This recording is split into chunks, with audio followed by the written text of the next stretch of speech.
नबी करीम अलैहिस्सलाम नमाज पढ़ा रहे थे।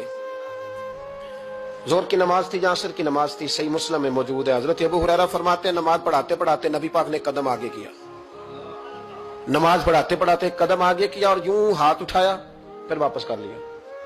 अब नमाज पढ़ के ना तो सलाम फेरा तो सहाबा अर्ज करने लगे या रसूल अल्लाह सल्लल्लाहु अलैहि वसल्लम, वो नमाज में पैर भी आगे किया तो हाथ भी उठाया, तो वजह क्या थी? पहला सवाल तो यह है कि आप लोग नमाज पढ़ रहे थे या हुजूर को देख रहे थे? तो सहाबा तो पहले ही बताते हैं कि भाई हम तो पहली साफ में नमाज इसलिए पढ़ते थे कि नमाज भी होती रहती थी और चुपके चुपके महबूब की दीद भी होती रहती थी। हुजूर से पूछा या रसूल अल्लाह, वो नमाज पढ़ते पढ़ते कदम आगे बढ़ाया आपने तो फिर पीछे कर लिया, क्या था?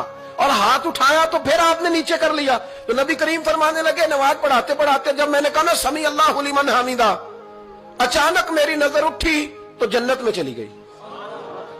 नजर उठी तो जन्नत में, तेरे लिए 2-4 कदम अर्श बरी है। तो महबूब फरमाते हैं जब मेरी ऊपर नजर गई ना तो मैंने देखा कि अंगूरों का एक खोशा लटक रहा है जन्नत में। तो मैंने हाथ बढ़ाया कि तोड़ लूं। हुजूर खड़े हैं मस्जिद नबवी में और फरमाते हैं कि मैं यहां खड़े होकर हाथ ऊंचा करूं तो मेरा जन्नत तक पहुंच जाता है।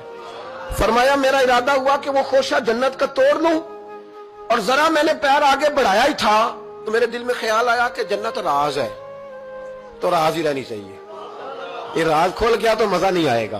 तो मैंने फिर वो हाथ वापस कर लिया। सहाबा कहते हैं जब नबी करीम ने ये बयान किया तो हमारे चेहरे न तजस्सुस से खेल उठे, तजस्सुस से। हम कोई बात और भी सुनना चाहते थे। तो महबूब फरमाने लगे अगर मैं वो खोशा तोड़ के ले आता और तुम्हें दे देता, तुम कयामत तक भी खाते रहते तो तुमसे खत्म नहीं होना था।